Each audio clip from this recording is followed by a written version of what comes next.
Good evening student. जय श्री कृष्णा, राधे राधे। कैसे हैं आप सभी? देखिए बच्चों, एनसीईआरटी समर्पण बैच में क्लास 12th अकाउंटेंसी का हमारा तीसरा चैप्टर चल रहा है। और इस तीसरे चैप्टर में आज हम लेक्चर नंबर 44 में valuation and adjustment of goodwill की बात करेंगे, जिसमें हम इलस्ट्रेशन नंबर 6 to 9 कवर करेंगे। ठीक है, valuation and adjustment of goodwill. और इलस्ट्रेशन नंबर 6, 7, 8, 9 अपन इसके अंदर सॉल्व करेंगे।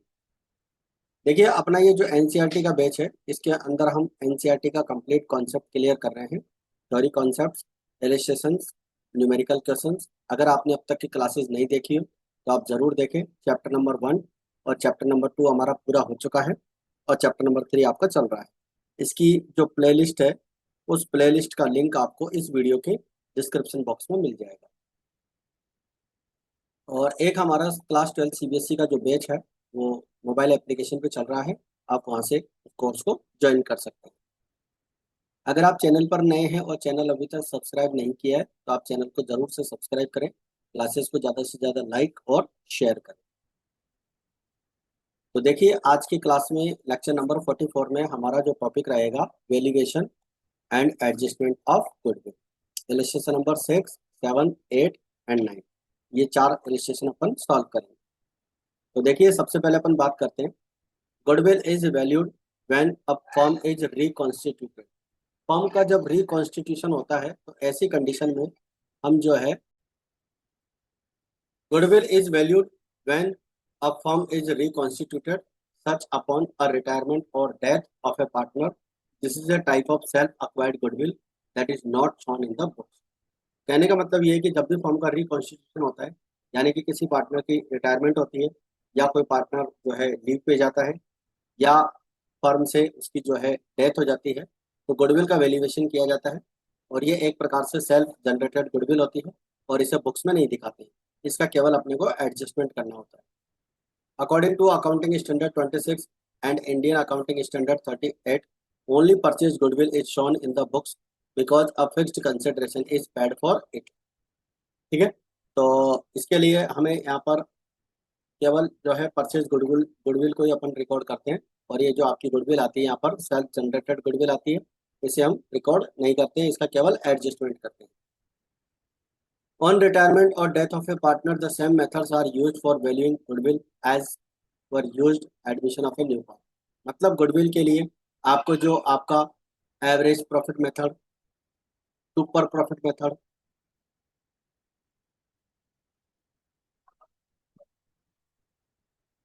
Capitalise value,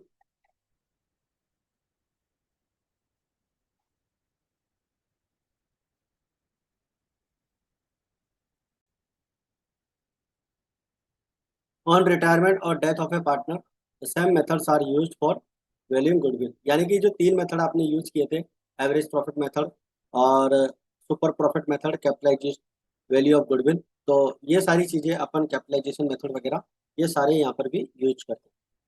therefore on retirement और death of a partner goodwill is adjusted through capital account. यानी कि यहाँ पर जो एंट्रीज हम करते हैं गुडविल की, वो कैपिटल अकाउंट के माध्यम से करते हैं। यानी कि कैपिटल अकाउंट को डेबिट क्रेडिट किया जाता है। इसके लिए जो एंट्रीज होती है, अगर मान लीजिए पहले से आपके पास गुडविल अकाउंट ओपन होता है on closing and already existing goodwill account, तो पहले से आपके पास में जो गुडविल अकाउंट ऑलरेडी एग्जिस्ट होता है, उसको क्लोज करने के लिए एंट्री होती है all partners capital account debit to goodwill account. All partners capital account debit करते हैं ऑल रेशियो, तो इसकी हम एंट्री बनाते हैं फॉर गुडविल या अकाउंट, गुडविल अकाउंट क्लोज या रिटर्न ऑफ। तो ये हमारी पहली एंट्री यहाँ पर गुडविल को क्लोज करने की बन जाती है। इसके बाद में है when goodwill is valued on the retirement और रिटायरमेंट और death of a partner, the share of the retiring partner is deducted from the valued goodwill of the firm and distributed among the remaining partners in their respective profit sharing ratio. तो देखो, यहाँ पर क्या होता है कि जब भी कोई पार्टनर रिटायर होता है, तो उसके हिस्से की गुडविल निकाली जाती है, और उस गुडविल को रिमेनिंग पार्टनर्स में हम उनके गेनिंग रेशियो में डिवाइड कर देते हैं, और रिटायरिंग पार्टनर या डिसीज पार्टनर को हम क्रेडिट करते हैं। तो remaining partners capital account will be debit and retiring partners account will be credit. तो जाने वाले पार्टनर अपने हिस्से की गुडविल लेकर जाता है और उसे गुडविल जो है रिमेनिंग पार्टनर्स अपने गेनिंग रेशो में प्रोवाइड करते हैं। इसके बाद में है आपका in case of the retirement और death of a partner, if the share of profit of any partner is reduced than before, that is instead of getting any benefit, a partner has to sacrifice. क्या होता है कि जब retirement पे हम gaining ratio निकालने जाते हैं तो किसी पार्टनर का हिस्सा बढ़ने की बजाय पहले से कम हो जाता है, तो ऐसी कंडीशन में उसे गेन की बजाय सेक्रीफाई करना पड़ता है। तो वहां पर हम एंट्री ये वाली बनाएंगे। आपकी एंट्री बनेगी remaining gaining partners capital account debit. Gaining partners जो कैपिटल अकाउंट है उसे हम क्या करेंगे, डेबिट करेंगे।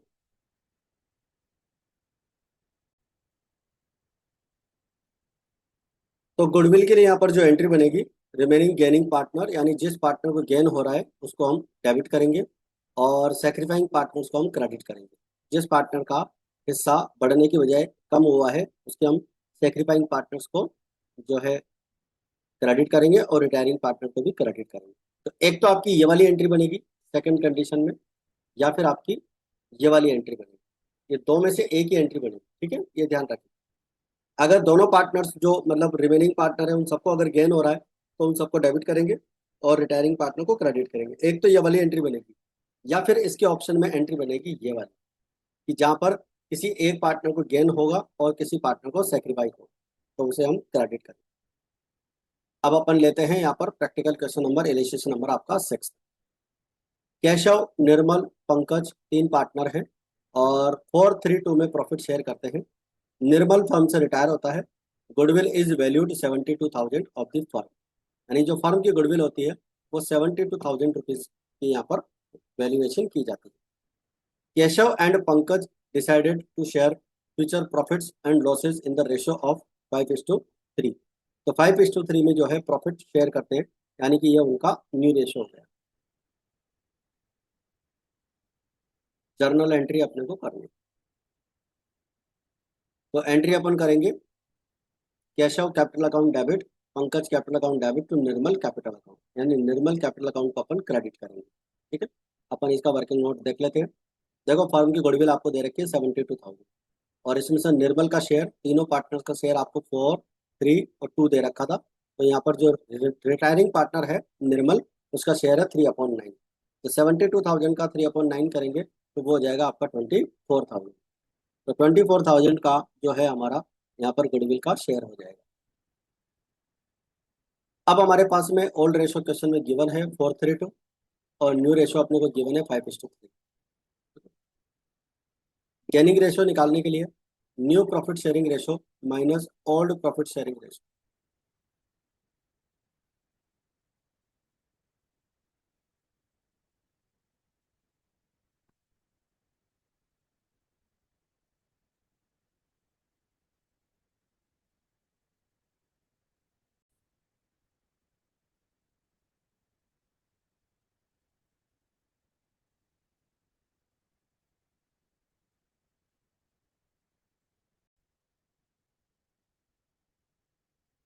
देखिए बच्चों, यहाँ पर गेनिंग रेशो आ जाएगा आपका ओल्ड रेशो माइनस आपका ओल्ड रेशो, और न्यू रेशो दोनों दे रखा है। न्यू रेशो में से ओल्ड रेशो माइनस कर रेशो का यहाँ पर गेनिंग रेशो आ जाएगा 13/72, पंकज का हो जाएगा 11/7, 13:11।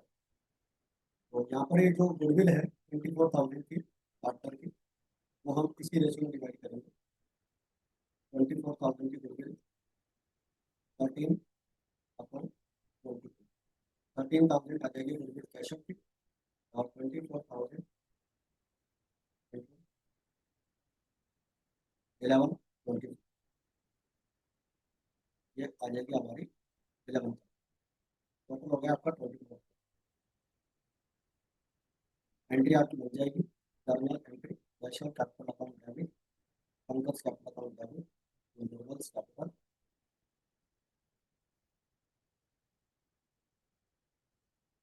इसके बाद में है illustration number 7। Jaya, Kirti, Ekta and Shweta चार पार्टनर हैं और 2:1 में जया के रिटायरमेंट पे goodwill of the firm is value 36,000. Kirti, Ekta and Shweta decided to share future profits equally, यानी प्रॉफिट जो है वो इक्वल डिस्ट्रीब्यूट करें. Record the necessary journal entry for the treatment of goodwill without opening goodwill, यानी कि गुडविल का यहाँ पर ट्रीटमेंट करना है और अपने को जो है कोई एंट्री गुडविल अकाउंट ओपन नहीं करना. एंट्री अपनी बनेगी, उससे पहले अपन यहाँ पर वर्किंग नोट में जया की गुडविल निकालने पे 36,000 का हमारी टोटल गुडविल दे रखी है. ये हमारा अकाउंट रेशो है. इसमें से जो जया का शेयर है तो यहाँ पर आपका स्टार्टिंग में 2/6 जया का शेयर है, और जया का शेयर जो है यहाँ पर हो जाएगा हमारा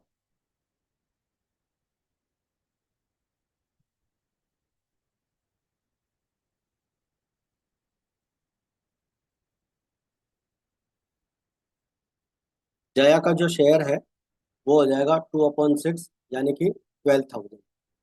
तो 12,000 का हमारा यहाँ पर गुडविल हो जाएगी जया की, और इसे हम गेनिंग रेशो में डिवाइड करेंगे. तो जब गेनिंग रेशो निकालेंगे तो ये हमारा ओल्ड रेशो है, ये हमारा न्यू रेशो है. तो न्यू प्रॉफिट शेयरिंग रेशो में से old profit sharing ratio minus करेंगे. कीर्ति का शेयर 1/3, इसमें से 1/6 माइनस करेंगे तो 1/6 कीर्ति का सेक्रीफाई आ जाएगा. और एकता का जो है यहाँ पर गेन सेक्रीफाई कुछ भी नहीं होगा, इसको जीरो रहेगा इसका. और श्वेता का शेयर 1/3 है, इसमें से 1/6 माइनस करेंगे तो इसका गेन इक्वल हो जाएगा. तो यहाँ पर दोनों पार्टनर्स का जो गेन है वो इक्वल हो जाएगा. कीर्ति और श्वेता को यहाँ पर फायदा होगा. तो एंट्री जो बनेगी यहाँ पर वो बन जाएगी जया कैपिटल अकाउंट 12,000. 12,000 जया की गुडविल है, और इसे 1:1 में डिवाइड कर दें, 6,000 और 6,000. Kirti capital account debit, Shweta capital account debit. तो यहाँ पर दोनों पार्टनर्स को हम डेबिट कर देंगे और जया कैपिटल अकाउंट को क्रेडिट कर देंगे. इसके बाद में illustration number 8. Deepa, Neeru and Shilpa 3 partner हैं. 5-3-2 में प्रॉफिट शेयर करते हैं. Neeru retired and the new profit sharing ratio between Deepa and Shilpa was 2:3. On Neeru's retirement, the goodwill of the firm was valued 1,20,000. 2:3 में जो है प्रॉफिट यहाँ पर अपन न्यू रेशो दे रखा है, और जनरल एंट्री अपने को करनी है. फर्म की गुडविल 120 दे रखी है. पहले वर्किंग नोट की बात कर लेते हैं. तो देखिए वर्किंग नोट में ये हमारा ओल्ड रेशो है 5:3:2, और 2:3 हमारा न्यू रेशो है. गेनिंग रेशो निकालने के लिए new profit sharing ratio minus old profit sharing ratio अपन यहाँ पर निकालेंगे. तो दीपा का जो है 2/5 ओल्ड न्यू शेयर है, 5/10 ओल्ड शेयर है, तो 1/10 का इसको सेक्रीफाई हो रहा है. ठीक है. और शिल्पा को जो है 4/10 का यहाँ पर गेन हो रहा है. तो गेनिंग पार्टनर जो है वो शिल्पा है. तो शिल्पा अपने हिस्से की जो गुडविल है वो रिटायरिंग पार्टनर नीरू को और सेक्रीफाइंग पार्टनर दीपा को, दोनों को यहाँ पर गुडविल का पेमेंट करेंगे. तो गुडविल का जो अमाउंट निकालेंगे अपन वो इसी तरह से निकालेंगे. ये आपकी फर्म की गुडविल है, और दीपा का शेयर हो जाएगा 1/10 का, उसको सेक्रीफाई हो रहा था. ठीक है. तो 1/10 शेयर हो जाएगा उसका 12,000. नीरू रिटायरिंग पार्टनर है, उसको 36,000 मिलेगा, और शिल्पा को गेन हुआ है 48 का, वो जो है 48,000 की गुडविल देगी. 48,000 की गुडविल जो है शिल्पा नीरू को और दीपा को दोनों को देगी. तो इसका एंट्री यहाँ पर बन जाएगा शिल्पा कैपिटल अकाउंट डेबिट. ये हमारा गेनिंग पार्टनर है, और गेनिंग पार्टनर को हम यहाँ पर डेबिट कर देंगे. Neeru capital account retiring partner है, इसलिए क्रेडिट करेंगे, और दीपा कैपिटल अकाउंट से सेक्रीफाइंग पार्टनर है, इसलिए हम क्रेडिट करेंगे. तो इस तरह से हमारी इलिस्ट्रेशन नंबर 8 यहाँ पर कंप्लीट हो जाती है.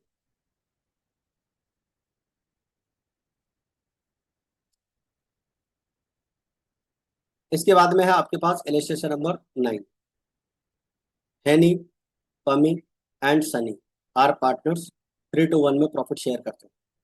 Goodwill is appearing in the books 60,000. Goodwill आपकी 60,000 रुपए की यहाँ पर अपियरिंग हो रखी है. Pami retires and the date of time Pami's retirement goodwill is valued 84,000. 84,000 की फर्म की गुडविल है। Honey and Sunny decided to share future profits 2:1। Honey और सनी जो है 2:1 में प्रॉफिट शेयर करेंगे। जनरल एंट्री अपने को गुडविल की करनी है। तो देखिए सबसे पहले वर्किंग नोट की बात करते हैं। वर्किंग नोट आपको दे रखा है 84,000 फर्म की गुडविल है, और पम्मी का जो शेयर है यहाँ पर 28,000 आ जाएगा। गेनिंग शेयर अगर अपन निकालेंगे तो देखो ये आपका ओल्ड रेशो है, ये आपका न्यू रेशो है। तो न्यू रेशो में से ओल्ड रेशो माइनस करके हम गेनिंग रेशो निकाल लेंगे, और गेनिंग रेशो हो जाएगा 1:1। इसका मतलब ये हुआ कि जो रिटायरिंग पार्टनर है पम्मी, उसको गुडविल हनी और सनी दोनों मिलकर देंगे इक्वल रेशो। अब अपन गुडविल की एंट्री कर लेते हैं। तो गुडविल की जो हमारी एंट्री बन जाएगी, Honey capital account debit 30,000, 20,000 and 10,000। ये जो हमारी ओल्ड गुडविल है 60,000 रुपये की, सबसे पहले अपन इस गुडविल को क्लोज कर देंगे। इस गुडविल को क्लोज करने के लिए ऑल पार्टनर्स को हम डेबिट कर देंगे, और पम्मी कैपिटल अकाउंट को अपन क्रेडिट कर देंगे। तो पम्मी कैपिटल अकाउंट हमारा क्रेडिट हो जाएगा, और हनी और सनी दोनों क्या हो जाएंगे, डेबिट हो जाएंगे। 14,000 से दोनों को हम डेबिट कर देंगे। तो इस प्रकार से हमारा इलिस्ट्रेशन नंबर 9 यहाँ पर कंप्लीट हो जाता है। इसके बाद में एक टॉपिक हमारा और है यहाँ पर, accounting for hidden goodwill. Hidden goodwill का टॉपिक भी यहाँ पर आता है। When retiring partner is paid more than his actual amount due, यानी कि जो रिटायरिंग पार्टनर होता है उसे हम उसका जितना अमाउंट पेबल होता है उससे ज़्यादा पेमेंट करते हैं, तो ये जो डिफरेंस अमाउंट होता है उसे हम गुडविल बोलते हैं। Hidden goodwill refers to the amount payable after all adjustment have been made. तो यहाँ पर जो अमाउंट पेबल जो होता है, वो उसका मतलब ये होता है कि आफ्टर सारे एडजस्टमेंट्स करने के बाद जो है हमारी जो पेबल अमाउंट होती है वही हमारी हिडन गुडविल होती है। The following formula is use to determine the hidden goodwill of the firm. Firm की हिडन गुडविल, यानी कि पार्टनर की हिडन गुडविल निकालने के लिए, रिटायरिंग पार्टनर का शेयर निकालने के लिए जितना अमाउंट उसको पे कर रहे हैं और एक्चुअल अमाउंट उसे पे कितना करना था, उन दोनों का जो डिफरेंस होगा वही यहाँ पर गुडविल हो जाएगी। इसको अपन एक एग्जाम्पल से लेते हैं। पी, क्यू और आर तीन पार्टनर हैं, 3:1 में प्रॉफिट शेयर करते हैं। आर फर्म से रिटायर होता है, and the balance in his capital account after making necessary adjustment, reserves, accumulated profits, revaluation of assets and liabilities, 60,000 रुपये का हमारा जो है यहाँ पर अमाउंट पेबल दे रहा है, बट एक्चुअल में उसे पेमेंट 75,000 का किया जा रहा है। तो हिडन गुडविल यहाँ पर रिटायरिंग पार्टनर का शेयर हो जाएगा, अमाउंट कितना पे कर रहे हैं और एक्चुअल में पे कितना करना था। तो 60,000 उसे पे करना था, लेकिन 75,000 का पेमेंट कर रहे हैं, तो 15,000 रुपये का अमाउंट हम उसे ज़्यादा पे करेंगे, तो ये हमारा क्या हो जाएगा, हिडन गुडविल का अमाउंट हो जाएगा। तो यहाँ पर जो 15,000 रुपये का है वो आर की गुडविल है, और ये आर की गुडविल जो है हम ऑल रेशो को 3:2 को ही गेनिंग रेशो मानते हुए क्रेडिट करेंगे। तो एंट्री जो यहाँ पर बनेगी, आर की गुडविल 15,000 है, ठीक है, और इस गुडविल को हम 3:2 गेनिंग रेशो में डिवाइड कर देंगे। 9,000 और 6,000 P capital account debit, Q capital account debit, दोनों को हम यहाँ पर डेबिट करेंगे। ठीक है, तो इस प्रकार से हमारी जनरल एंट्री कंप्लीट हो जाएगी। तो इसी के साथ हमारी आज की क्लास यहीं पर समाप्त होती है। बाकी का मैटर अपन कल की क्लास में लेते हैं।